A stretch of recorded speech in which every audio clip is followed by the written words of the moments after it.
السلام عليكم، أهلا بكم في قناة ميلاد دولة جديدة. اليوم سنتحدث عن الجيش المصري والأسلحة الحديثة والمتنوعة الذي يمتلكها الجيش المصري.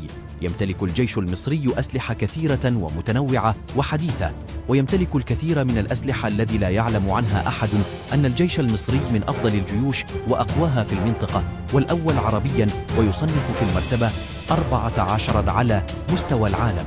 مصر تمتلك أسلحة أخرى سرية لا يتم الإعلان عنها أو إظهارها في التدريبات والمناورات العسكرية، لأن المنظومة العسكرية لها العديد من الأسرار التي تكون مفاجئة للكثير من الأعداء في وقت الحرب.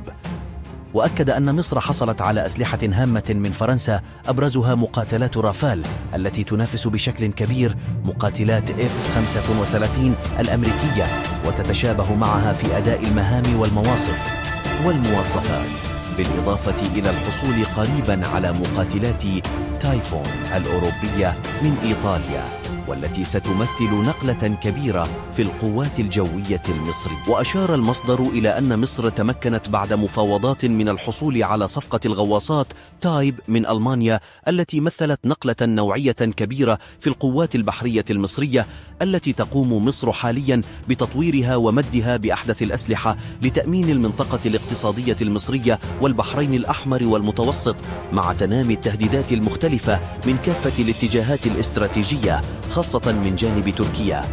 أسلحة مصرية سرية. وأكد مصدر عسكري لRT أن مصر تعمل على تنويع مصادر السلاح منذ ثورة 30 يونيو عام 2013 حتى لا تقع تحت رحمة أي دولة، وهذا ما شهدناه عندما قامت أمريكا بمنع بعض من المساعدات عن مصر التي تشمل تطوير وتحديث مقاتلات F-16 الأمريكية وتصنيع دبابات أبرامز الأمريكية أيضا محليا في مصر. وأشار المصدر إلى أن مصر وضعت خطة تسليح كبرى تتضمن أسلحة سرية لا يمكن الإعلان عنها، حيث أن مصر لا تعلن عن كافة الأسلحة التي تمتلكها، ووجدت في كل دولة سلاحا يمكن أن يكون فتاكا وبديلا لأسلحة أخرى وفقا للتهديدات المختلفة. وفي النهاية نوه المصدر بأن مصر تمتلك منظومة تسليح متنوعة ومتكاملة، وقد يكون هناك أسلحة لا يعلم عنها أحد شيء في الترسانة العسكرية المصرية.